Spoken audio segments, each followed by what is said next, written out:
알기 쉬운 경제 완전 정복. 가장 가까이 있는 생활 경제 뉴스. 김은경의 생생경제. 총서 개고만 이거 고객님께 정말 감사드립니다. 요즘 제가 대리운전하면서 좌우로 열심히 뛰어다녔더니 살이 그냥 쪽쪽 빠지고 있어요. 좌우로 정렬 2588 살 빠지네 살이 빠져 2588 살 빠지네 2588. 백종원입니다. 이 소리 다 아시죠? 김치톡톡의 유산균 소리. 그런데 더 놀라운 건 이 유산균이 감칠맛을 낸다는 사실이에요. 기대하세요. 유산균이 12배 더 많아 진짜 맛있는 김치. LG 디오스 김치톡톡. 도시를 떠나지 않아도 오롯이 나만의 시간, 나만의 여유를 찾는다. 나는 테라스에 산다. 개통예정 운양역 앞에 오는 한강신도시 대규모 테라스타운. 운양역 한신휴 더 테라스. 1800-8169 한신공영. 금요 대기회 생생경제 금요기회. 생생경제와 한국전파진흥협회가 함께하고 있는 2015 장기 프로젝트 집앤잡. 1탄은 최고의 복지는 안정적인 주거다였고요. 지금은 제2탄 최고의 경제정책은 일자리다를 진행을 하고 있습니다. 창업 얘기도 있고 경력이 단절된 여성들 얘기도 했었고요. 또 중장년층, 노년층 일자리 다양하게 저희가 살펴봤는데 오늘은 청년 문제를 짚어보려고 합니다. 청년들이 문제가 있는 게 아니라 청년들이 일자리를 갖지 못하는 게 문제가 되고 있죠. 마음이 더 추울 수도 있는 분들인 것 같고. 근데 또 정부를 보면은 정부에서는 잊을만 하면은 대책을 또 내놓고 있거든요. 그리고 대기업들에게도 뭔가 압박을 주어서 또 10만 명의 일자리 창출 계획이 나오기도 했는데 그 일자리는 어디에 있을까라는 생각이 좀 들기도 합니다. 3, 4부 금요기획에서는 양질의 청년 일자리 창출 방안 프로젝트 잡을 진행을 해보도록 하겠습니다. 오늘 함께해 주실 분들 소개를 해드릴게요. 서울노동권익센터 이철 정책연구팀장님 나오셨습니다. 안녕하십니까? 예, 안녕하세요. 네, 그리고 대통령 소속 청년위원회 위원이시죠 지금? 예. 네, 이시고 전 홍익대 총학생회장이신 최창훈 위원님 나오셨습니다. 예, 최창훈이라고 합니다. 네, 예. 제가 뭐라고 불러드리면 좋을까요? 뒤에 호칭을. 저요? 아무거나 뭐 괜찮습니다. 알겠습니다. 위원으로 그냥 예. 통일을 하도록 하겠습니다. 근데 정말 지금 어느 때보다 청년들의 구직난 얘기가 되는 게 지금 한창 또 기업들 채용 시즌이고 그래가지고 더 실감나지 않을까 싶은데 최창훈 위원님은 어떻게 지금 보고 계세요? 지금 현상을? 그러니까 최근 저희 청년 세대는 연애, 결혼, 출산, 인간관계, 집 마련 등을 포기한 5% 세대에서 미래에 대한 꿈과 희망까지 포기했다. 네. 그래서 7% 세대라고 스스로를 규정짓고 있는데요. 아마 힘든 경제적 상황 속에서도 미래에 대한 꿈과 희망을 가지고 살아온 중장년 세대와는 달리 요즘 저희 청년 세대는 암담하고 불확실한 미래를 그리면서 불안과 절망감을 안은 채 살아가고 있는 것 같습니다. 네, 중장년도 불안해요. 근데 혹시 최창훈 위원께서는 지금 졸업하셨나요? 예, 이제 이번 2월에 졸업했습니다. 하셨고 지금은 그 위원회에서 일을 하고 계시고 앞으로 어떤 일을 하고 싶으신지 여쭤봐도 되겠죠? 예, 저도 이렇게 이런 청년 실업, 청년 고용 문제 공부하다 보니까 미래에 대한 불안감도 많이 들고 해서 뭔가 좀 이것도 자체도 불안하긴 하지만 확실한 뭔가 자격증 같은 걸 갖고 싶다 하는 생각이 들어서 로스쿨에 진학하려고 준비하고 있습니다. 그러시군요. 예. 역시 그 문제를 돌파하기 위한 또 솔루션을 갖고 계시다는 생각이 들고요. 이철 정책연구팀장님, 이 서울의 고용 실태를 이 서울노동권익센터에서 5월에 조사한 게 있더라고요. 예. 실업률 어떻게 나왔나요?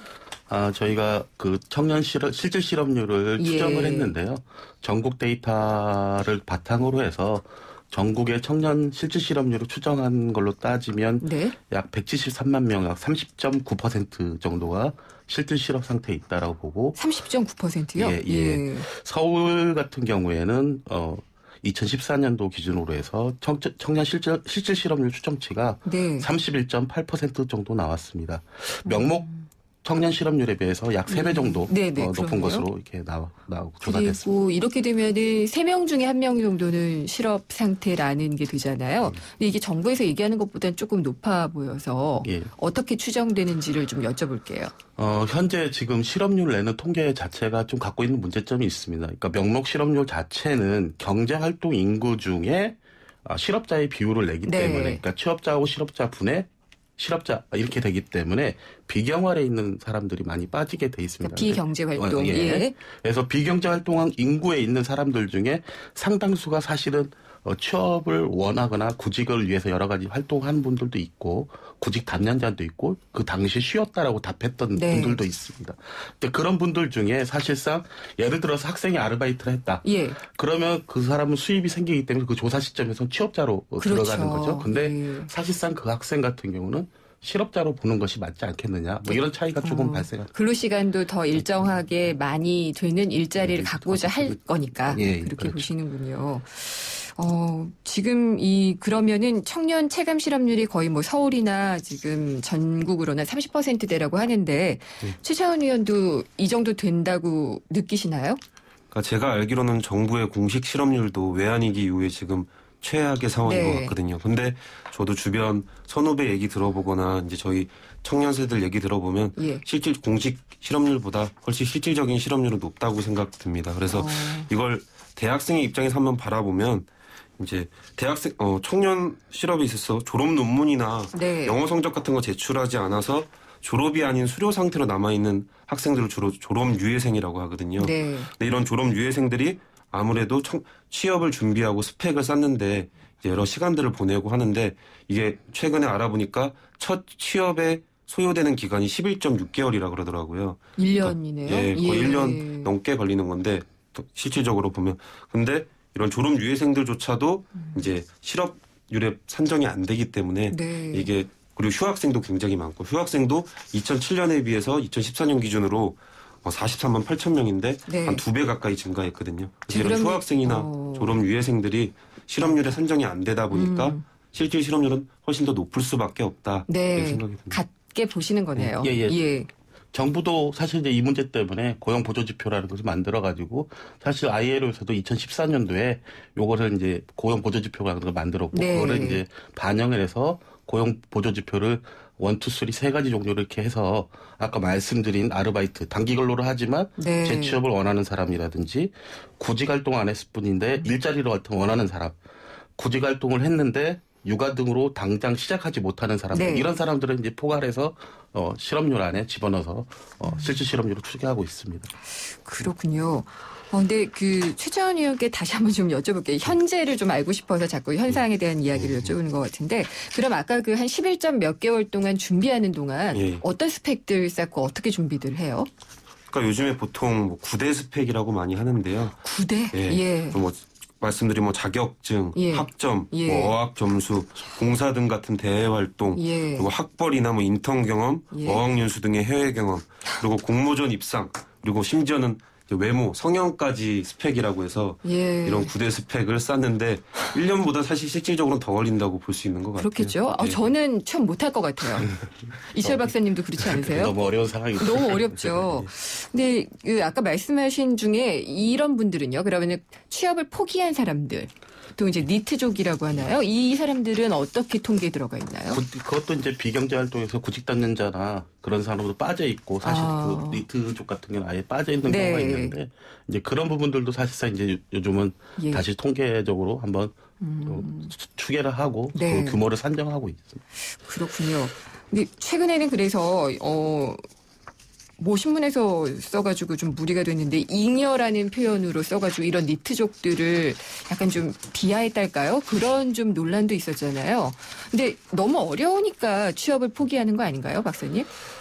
실질적으로 이제 그 청년들이 구직을 못하는 경우들을 많이 보면 양질의 일자리가 여기 이 기획에 치지않게 양질의 일자리가 부족하기 때문에 사실상 눈높이를 낮추라고 하는데 사실 갈 수 있는 일자리가 많지가 않다라는 것이죠. 그래서 좀 전에 말씀하신 것처럼 뭐 휴학을 한다거나 좀 더 괜찮은 일자리를 찾기 위해서 스스로 취업 시기를 늦추고 그것이 필요한 것이 이제 스펙이다. 예. 이런 것들이 요구되고 있다 보니까 네. 그런 걸 따기 위해서 이제 이 노력을 하고 있다는 것이죠. 그래서 결국 어떤 경제적 상황이나 이런 것 때문에 스스로 네. 구직을 포기하는 사람들이 많은 거지 그것이 교육을 안 받거나 직업훈련도 안 받는 그 청년의 탓으로 돌리기에는 사실 좀 무리가 있다 이렇게 생각합니다. 그런 경우는 어때요? 그 일본 같은 경우에는 그 프리타족이라고 하잖아요. 그래서 그냥 정규적인 일자리를 갖기보다는 이런 계약직 같은 것을 계속하면서 살아가는 사람들이 많다 이렇게 들었는데 우리도 좀 그런 추세가 있나요?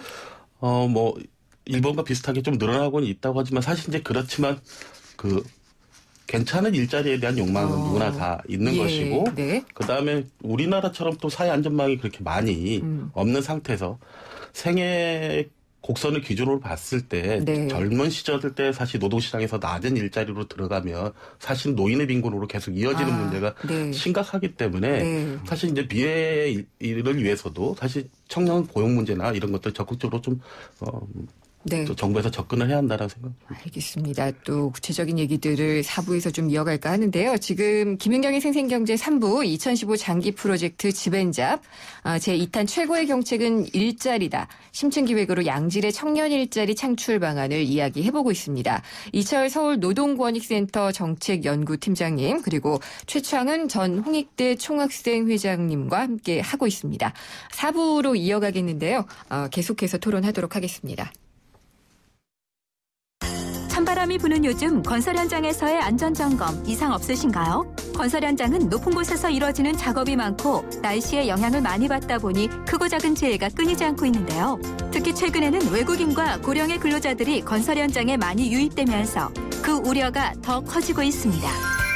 건설재해 예방을 위해서는 첫째, 근로자는 안전보호구를 꼭 착용하고 작업장 내 안전수칙을 준수해야 합니다. 둘째, 사업주는 규정에 맞게 안전시설을 설치하고 정기적으로 안전교육을 실시해야 합니다.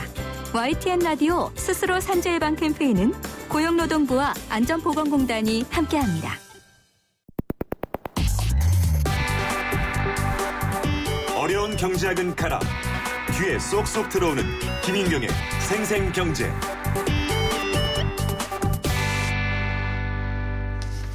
생생경제와 한국전파진흥협회가 함께하고 있는 장기 프로젝트 집앤잡 일자리 얘기하고 있습니다. 지금은 오늘 이 시간은요. 청년 일자리, 양질의 청년 일자리를 어떻게 만들어낼 수 있을지 창출 방안 이야기를 하고 있습니다.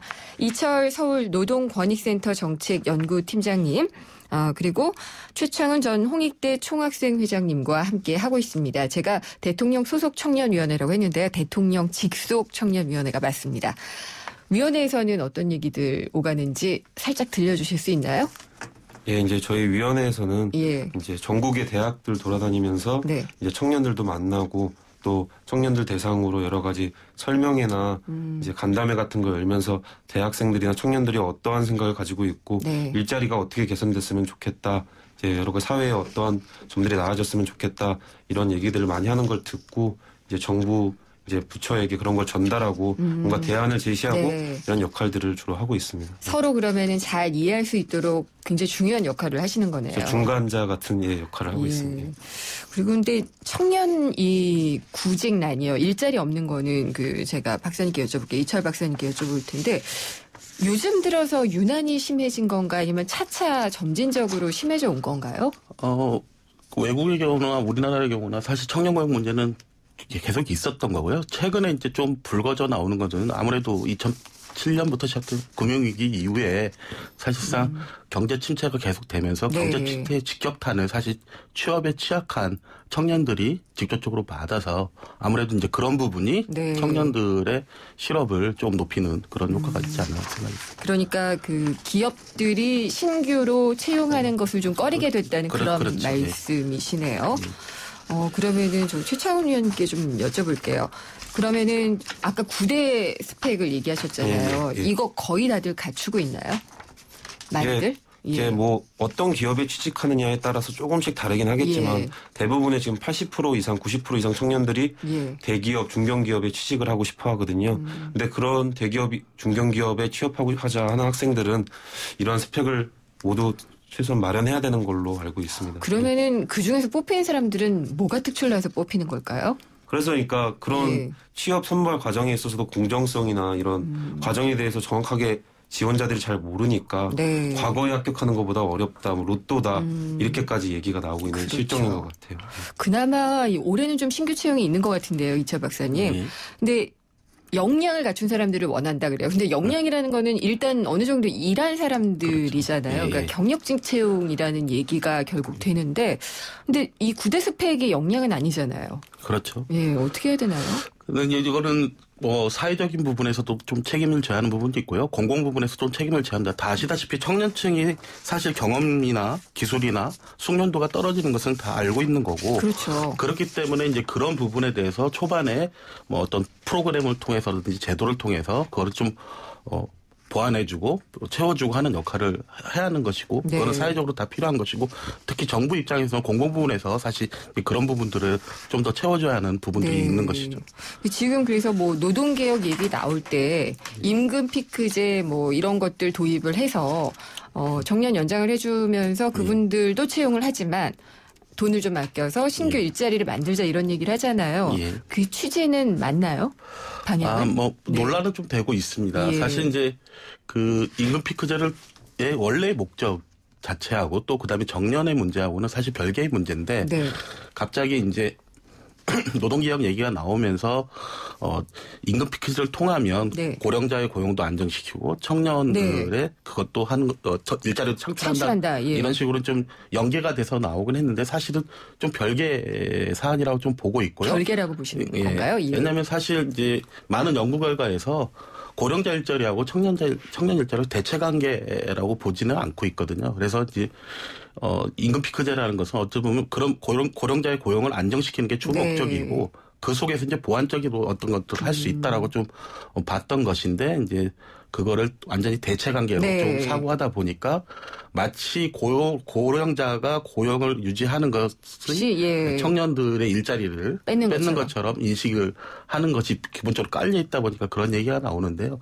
사실 이제 그거는 좀 아니다. 아닌 거라고 보시는 거죠. 예. 최차원 의원은 어떻게 보세요? 이게 사실 일자리를 두고 고령자와 신입으로 들어갈 청년들이 세대 간의 갈등을 겪는다. 이런 식의 프레임으로 언론 보도도 되기도 하고 얘기가 많이 되는데 어떻게 보시나요?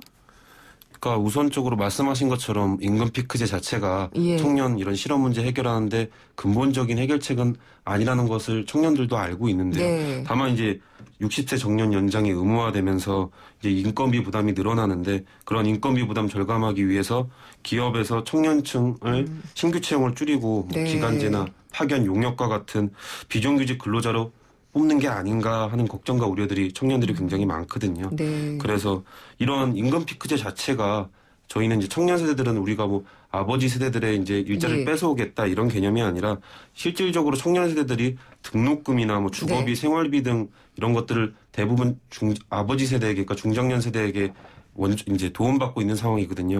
그런 상황에서 만약에 중장년 세대의 고용이 흔들리고 네. 이게 어려우면은 청년 세대에게 그 위기가 전해질 수밖에 없거든요. 네. 그런데 또 청년 세대가 힘들면 또 청년 세대를 이제 키우는 부모님, 중장년 세대의 부담은 커질 힘들죠. 수밖에 없고요. 예. 그래서 이 임금 피크제 자체를 뭐 청년 세대의 뭐 일자리 마련, 뭐 중장년 세대 고용 마련 이거보다 청년 세대와 이제 저희 중장년 세대의 상생, 그러니까 네. 이걸 위해서 도입하는 거라고 저는 이렇게 생각합니다. 네. 그래요. 맞는 말씀 같은데, 근데 어쨌든 뭐라고 해야 될까요? 지금 사회 분위기는 굉장히 좀 안 좋은 쪽으로 치닫고 있는 건 사실인 것 같아요. 산업 현장에서는 자동화가 많이 이루어지고 있고, 정말 경력이 있는 사람들을 원하고, 근데 이런 구조에서 청년들이 너무 대학 진학률이 높다 이런 얘기도 하거든요. 이철 박사님은 어떻게 보시는지. 어찌됐든 그 임금 피크제 얘기하고 예. 연결해서 좀 얘기하다 네네. 보면 사실 이제 원래 취지는 사실은 고령자의 숙련도 활용하고 네. 그것들을 좀 활용하면서 어차피 일본에서 처음 시작할 때는 정년을 연장해주면서 그 고령사의 부족한 네. 인력을 숙련도가 높은 고령자로 활용하겠다는 어떤 그 취지가 있었던 거고 그 취지에 맞게 그 제도는 해야 하는 거고. 네. 근데 지금 이제 청년 실업 문제나 청년 일자리 창출하고 연결해서 네. 사고하는 바탕에는 사실상 윗도를 빼서 아랫도로 네. 이렇게 벗겨주는 그런 식의 얘기들을 하고 있는데 사실 이제 그것이 실제로 이루어질 것이냐라는 부분 기업의 입장에서 사실 인건비 절감 효과는 분명히 있는 건데 네. 그거를 사실 청년 고용안을 쓰는지 없는지는 그건 불확실한 상황이고요. 그렇죠. 그런 걸 뭐 약속하라고 할 수도 없고요. 예. 또 하나 이제 공공 부분에서 지금 얼마 전에 냈던 지침을 보면 사실 총 인건비를 제한해 놓고 있어요. 사실 이제 우리가 좋은 일자리를 만들려면 분명히 인건비가 들어야 하고 네. 그렇게 하면 예산을 확대하는 것이 필요한 것이죠. 그거를 솔직하게 인정하고 예. 공공 부분 정부가 청년을 위해서 조금 더 최종적인 고용자로서 뭔가 예. 역할을 하겠다라면 어쨌든 좀 대폭적으로 예산을 좀 늘려서 할당하는 지금 3% 정도 고용 할당하고 있는데 그거를 좀 늘려서 한다든지 네. 그리고 들어가는 그 인건비를 묵지 않은 상태에서 예. 순수하게 청년들 고용하는 몫으로 써야 하는데 사실 지금 정부 지침은 인건비는 묶어놓고 네. 그 안에서 또 임금 피크제 내용에서 정년은 60세를 초과하지 못하게. 그런데 이미 정년법이 시행되면서 네. 60세로 정년이 확정이 돼 있는데 사실 그렇게 되면 기존의 노동자 입장에서는 사실상 정년이 이미 확보된 상황인데 그거를 네. 60세까지 하지 못한 임금 피켓을 도입하라는 것은 사실 좀 받아들이기 예. 어려운 좀 그런 것들이 그 인건비의 파이 자체를 좀 넓혀야지 되고 그리고 기업들이 채용을 할 경우에 그러니까 뭐 청년 일자리를 좀 창출할 경우에 뭐 대폭적인 좀 인센티브를 주는 게 좋지 않을까요? 예. 그런 게 지금 논의가 되고 있는 게 있나요, 최창훈 위원님?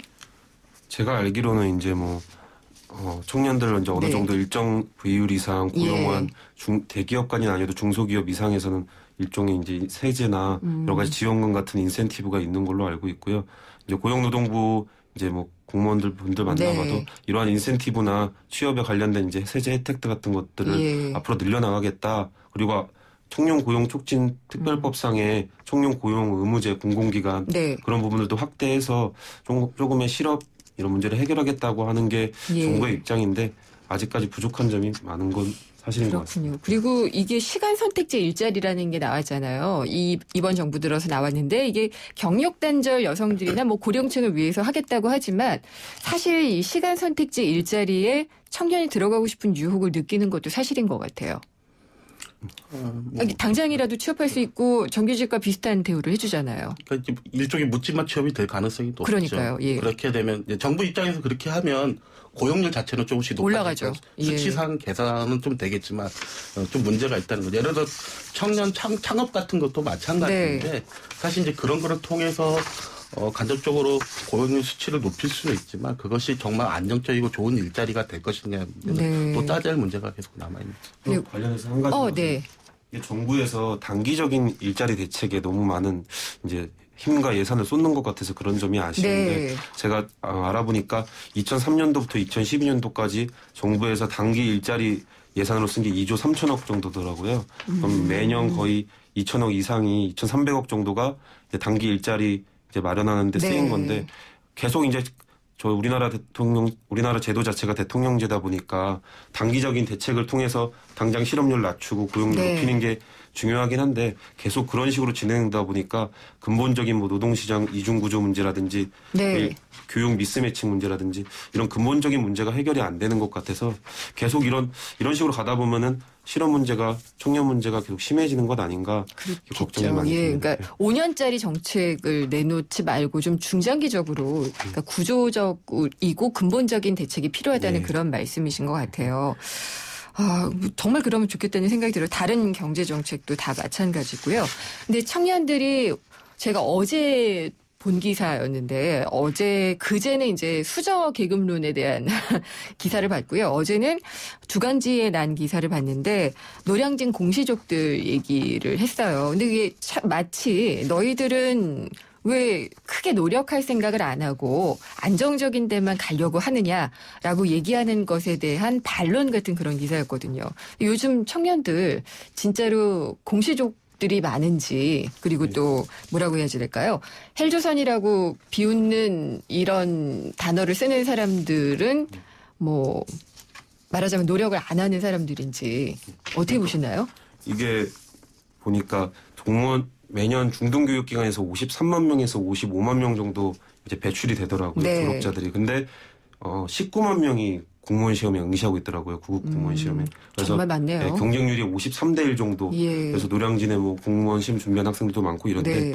헬조선과 더불어서 예. 요즘 젊은이들 사이에서 유행하는 말이 노력이라는 말이 있습니다. 네? 노오력. 예, 예. 그래서 노력이라는 단어는 저희 자체를 이제 M4 세대라고 하면서 좌절하고 있는데 어른 뭐 기성세대가 다 너희의 노력이 부족하다. 그러니까요. 네, 예. 네, 그래서 그런 분들을 꼬집어서 하는 말이 이제 노력이라고 하는데 예. 저희 청년 입장에서 억울한 거는 저희도 이제 굉장히 힘든 상황에서 어렸을 때부터 네. 좋은 대학에 가야 된다, 상위권 대학에 가야 된다, 예. 상위권 대학에 가면 모든 게 해결된다 이런 생각으로 해서 이제 열심히 공부하고 또 대학 예. 왔는데 또 대학간이 취업해야 된다. 그래서 이러한 상황들이 계속되다 보니까 저희 청년들은 억울한 면이 많은 사회적 시스템이나 그렇죠. 기성세대의 어떻게 보면 프레임 속에 갇혀 있는 것 같다는 네. 생각이 많이 듭니다. 근데 그 노력하면 된다라는 게 안 된다는 건 기성세대도 알면서 그런 얘기를 하는 게 좀 나쁜 것 같고요. 최차원 의원은 무슨 수저라고 생각하세요? 본인을? 금은 동이 있고 예. 흙이 있고 그 중간에 또 플라스틱도 있더라고요. 예. 어려운 질문인가요? 뭐 저도 뭐 예. 여러 가지 부유하거나 이런 건 아니라서 근데 네. 저는 학생들로부터 선택받아서 학생회장도 하고 예. 이런 젊은 나이에 이런 위원으로서 활동도 했기 때문에 동수저 정도는 예, 된다. 그러지 예. 않을까 생각하고 있습니다. 그러니까요. 제가 왜 이걸 여쭤봤냐면은 대학 공부를 큰 걱정 없이 하고 이럴 수 있는 그 계층을 보면은 이미 우리 사회 양극화가 교육에도 양극화를 나타내고 있고 그래서 정말 명문대 가는 학생들은 좋은 집 자제분들이 많다. 뭐 이런 얘기들이 나와서 그렇거든요. 예. 최 박사님은. 뭐 교육이나 이런 문제에서 예. 사실은 세대 간의 빈곤도 대물림되고 이런 문제들이 이제 심각하게 예, 교육의 양극화가 사실은 그 자본을 갖고 있는지에 대한 양극화로부터 비롯되니까요. 예. 예. 그런 부분은 많은 부분에서 지적이 되고 있고요. 그래서 청년 실업 문제가 단순히 네. 경제적인 어떤 상황에 이것들이 나아지고 뭐 해서 해결될 수 있는 네. 부분도 아니고 다른 문제하고 종합적으로 좀 봐야 하는 문제들이 계속 그렇죠. 제기되는 부분들이 그런 교육의 문제라든지 뭐 문화적인 측면도 마찬가지고 그다음에 아까 말씀드린 복지의 측면도 네. 같이 사실 지금의 문제가 이후 세대에서 계속 또 문제가 될 것이고 지금 청년 고용이 이 어려운 상황에서 이 사람들이 성장하게 되고 네. 그렇게 되면 사실 이제 나중에 들어가는 복지 비용도 더 또 늘어날 것이고 여러 가지 그렇겠죠. 것들이 맞물려 있는 예. 문제이기 때문에 종합적으로 좀 사고해야 하는 부분입니다. 그러면 이철 박사님이 지금 내놓고 있는 이런 단기적인 대책 말고 중장기적으로 정부가 좀 이렇게 해야 된다. 이번 정부뿐만이 아니라 앞으로 정책 입안자들은 이렇게 해야지 된다라고 제시하는 게 있다면 어떤 게 있을까요? 일단은 청년 실업 문제에 대해 좀 진솔하게 좀 접근해야 할 필요가 있다라고 생각이 듭니다. 네. 그러니까 어쨌든 좋은 일자리를 만들기 위해서는 돈이 들어가는 건 분명한 그렇죠. 거거든요. 예. 그래서 이제 그렇기 때문에 이 청년 일자리 문제가 정책의 최우선 사항이라고 판단이 든다면 그 부분에 대한 적극적인 뭐 대책을 내고 예산도 늘리고 예. 그런 부분을 해야 한다는 것이죠. 그리고 그다음에 그 예산을 쓰는 방식이나 이런 부분에서도 좀 많이 개선을 해야 하는데요. 기존의 어떤 평가들을 보면 일자리 지원 사업에서 직접적으로 일자리를 지원해 주거나 성과들이 사실 낮았어요. 그 이유들을 보면 뭐 여러 가지가 있지만 대표적인 네. 거가 청년 인턴제라든지 네. 사실은 질 나쁜 일자리로 수치만 높이기 위해서 그게 돈을 많이 썼는데 그러니까 청년 인턴이 정규직으로 이어지지 않는다는 그렇죠. 말씀이신 거죠. 네, 그렇죠. 예. 그래서 예산을 쓴 거에 대한 효과가 사실은 그렇게 크지 못한 측면이 있다. 그래서 이 기회에 그런 부분을 제대로 한번 다시 좀 정비를 해야겠다는 것이 필요하고요. 네. 그다음에 그 청년 문제를 해결하는 데 있어서 서로 기성세대, 그다음에 기업, 뭐 노사정 네. 다 자신의 입장에서 좀 바라보는 측면들이 있다. 그러니까 아까 원인이라든지 이런 부분에서 예. 학력 가행의 문제를 얘기한다든지 네네. 기존 취업자 같은 경우는 너무 예. 눈 높이 얘기하는 그런 부분이라든지 전문가는 뭐 산업 구조가 변화했기 때문에 어쩔 수 없는 거라든지 뭐 이런 그런 얘기들을 하고 있는데 진짜 청년 문제가 사실상 청년 실업 문제가 폭발할 직전이고 이렇게 얘기한다라면 기성세대가 이에 대해서 좀 책임감을 지고 남의 탓을 얘기하는 것이 아니라 좀 진솔하게 그 해법을 상대방의 희생과 양보 뭐 이런 것들을 통해서 다시 한번 좀 얘기를 해봐야 한다는 것이다. 기성세대가 포기를 해야지 되는 부분이 있다는 말씀이시죠? 예. 그러면은 최창원 의원께서 보시기에는 어떤 좀 중장기적인 대책이 좀 아쉽다 뭐 이런 게 있을까요? 그러니까 뭐 너무 많아서 한 가지를 꼽아서 말씀드리기가 어렵긴 한데 네. 저는 아까 말씀드린 노동시장 이중 구조화된 문제에서 예. 대기업 중소기업 간의 격차가 굉장히 심하다고 생각하거든요. 중소기업 안 가려고들 하나요? 네. 제가 말씀드리면 대학생들이 이제 보통 88% 이상이 다 모두 대기업 취업을 원하고 있거든요. 근데 대기업에서 신입 직원을 뽑는 비율은 8.6%에 그친다는 이제 네. 통계 자료가 있습니다. 그래서 청년들의 대부분이 대기업에 가고 싶어 하는데 왜 대기업에 가고 싶어 하냐? 그냥 단순히 대기업이 커서 가고 싶어 하는 게 아니라 임금이나 복지 수준이나 앞으로의 네. 장래나 여러 가지 사회보험이나 예. 이런 혜택적인 측면에서 중소기업과 대기업의 차이가 너무 크거든요. 근데 따라서 단순히 기성세대가 네. 너네들 대기업 가지 말고 중소기업 가면 되지 않느냐? 돈을 낮춰라. 이렇게 하기보다는 대기업과 중소기업 간에 이제 여러 가지 격차를 줄이고 또 보니까 대기업은 이제 최근 몇 년간 보면 순이익률이 10%에 달하는데 네. 중소기업은 순이익률이 3%밖에 안 되더라고요. 이렇게 보면 여러 가지 경제적 이익의 쏠림이 대기업에 집중된 것 같은데 네.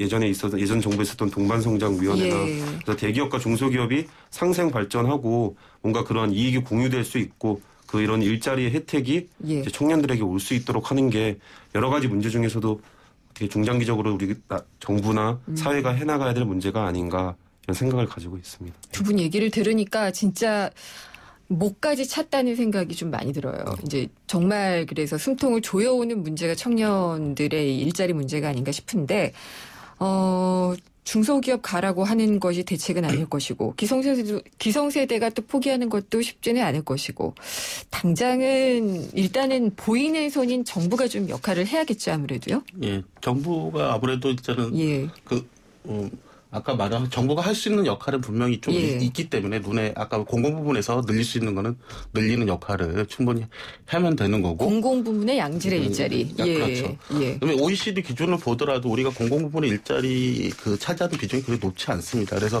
그 부분을 뭐 넓히고 그다음에 최소한의 법 준수, 그러니까 법정 근로시간 준수하는 문제하고 그다음에 노동시간 특례제도로 돼 있는 사업들 그런 것들을 제대로만 하더라도 그러니까 있는 법을 제대로 지켜도 뭐 노동연구원에서 발표한 거에 따르면 이미 15만 개 일자리가 그것만 하더라도 만들어지는다라고 얘기하고 있고요. 그다음에 뭐 계속 얘기되고 있는 근로시간 단축 문제라든지 그런 것들 그다음에 청년들을 대상으로 했던 아까 무고용 할당제라든지 이런 것들 할 수 있는 역할들을 공공부문에서 충분히 정부가 할 수 있고. 네. 정말 더 얘기하고 싶은데 시간이 많지 않아서 이제 좀 마무리를 해야 될 것 같아요. 저희가 이렇게 결론이 잘 나지 않는 이야기를 많이 하다 보니까 토론의 마지막은 이제 정의를 내리면서 끝나고 있거든요. 청년의 일자리 오늘 주제를 정의를 내리면서 좀 끝내보도록 할게요. 먼저 그러면은 이철 박사님께 여쭤볼까요? 청년 일자리는 무엇이다? 청년 일자리는 진심이 필요하다라고 좀 얘기를 했고요. 그 이유는 이제 하여튼 일회성 선실성 정책이 아니라 진심으로 다가야 할 전 사회적인 문제라는 것을 인식하고 시작해야겠다. 네. 최창훈 의원님, 청년 일자리는 무엇이다?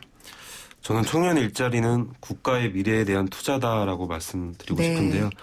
임금 피크제 문제가 요즘에 뭐 계속 논란이 되고 있어서 청년 세대가 앞으로 미래에 있어서 노인을 부양하는 비율은 우리나라가 세계 최고 수준으로 증가하고 있거든요. 그래서 현재는 한 청장년 약 4명이 노인 1명을 부양하는데 20년 후에는 한 청장년 1명당 노인 1명 부양해야 되는 이제 사회가 오는데 앞으로 청년 세대가 이제 중장년 세대를 부양하고 대한민국의 성장을 이끌어가야 되는데 국가 사회에서 적극적으로 투자해야 할 대상이라고 이제 청년이 생각합니다. 그래서 진심으로 접근하고 투자를 적극적으로 아끼지 않아야지 되는 것이 청년 일자리다. 잘 들었습니다. 오늘 2015 장기 프로젝트 집앤잡 심층 기획으로 양질의 청년 일자리 창출 방안 프로젝트 잡을 진행했고요. 이철 서울노동권익센터 정책연구팀장님 그리고 최창훈 전 홍익대 총학세 회장과 함께 했습니다. 오늘 두 분 오랜 시간 감사합니다. 네, 감사합니다. 감사합니다. 호주 워킹 홀리데이만 떠올렸다면 호주TV 무비 채널을 추천합니다. 세상의 중심에서 사랑을 외치던 영화 속 울루루. 호주는 카메라만 들면 영화가 되는 로맨틱한 곳이네요. 내 마음속엔 호주가 온에어 되고 있다. 호주 시드니 브리즈번 주 10일의 운항. Excellence in flight. Korean Air. 눈 떠보니 택시 안, 지갑도 배터리도 깜빡하신 부장님께 이 노래를 바칩니다. 정화를 바치려 무엇보다 네 나눠 핸드폰이 꺼져도 되니까 니나노. 간편 결제도 티머니도. 페이커. 전원이 꺼진 후 약 2시간까지 사용 가능합니다. 롯데가 만든 보일러 정말? 참 좋은 가스 보일러. 우와. 30년 기술이니까 역시 믿을 수 있는 가스 보일러. 써본 사람들이 추천하는 롯데 가스보일러. 롯데 가스 보일러. 오늘도 하품하다 하루가 다 갔어. 착한 활력이 필요해. 기운이 뿅 생겨났어. 활력이 슝슝 생겨났어. 착한 활력 비타민으로 채워주세요. 착한 드링크 비타오백. 김은경의 생생경제 4부 포스코 그리고 마지막 안주 숙취해소 캔디 키스립과 함께했습니다. 오늘 경제상식 퀴즈 정답은 1번 금수저였습니다. 오늘 선물 받으실 분은요. 7575님의 9분이고요. 3029님께는 알칼리수 에이스를 한 박스 선물로 보내드리겠습니다. 다음 시간에 찾아뵙겠습니다. 김은경이었습니다.